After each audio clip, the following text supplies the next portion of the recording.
আসসালামু আলাইকুম দর্শক মণ্ডলী, আমি আপনাদের সাথে দুটা কথা বলতে চাই।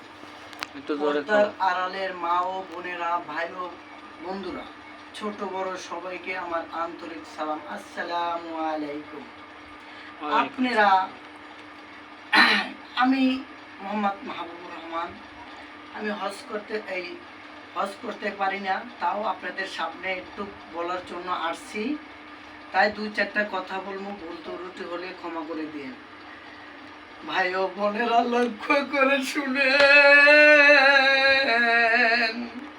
যার দুনিয়ায় মা বাবা বেঁচে নাই তার মতো এতিম এই দুনিয়ায় কেউ নাই। দুনিয়ায় মা বাপ যাদের বেঁচে আছে তারা তো কিছুই বুঝেন না ভাইরা। মা বাবার মনে কষ্ট দেওয়া আসমান ভাঙ্গিয়া পড়া, এর মতন আর দুনিয়ায় নর পশু নরদমা কিছুই নাই ও ভাইরা।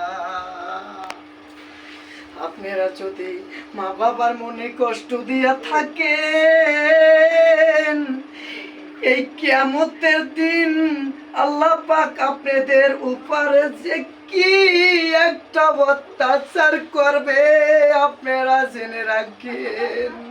যাদের মা বাবা এই দুনিয়ায় বেঁচে নাই, ও ভাইরা ও বাবারা, তারা বুঝে যে মা বাবার কি কষ্ট।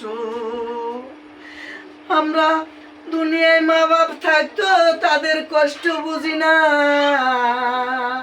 বুঝি শুধু একটা, খালি দাও আর দাও, মানে কি দাও, অর্থ সম্পদ জায়গা জমি এইটা দাও, এছাড়া দুনিয়ায় কিছুই বোঝা যায় না।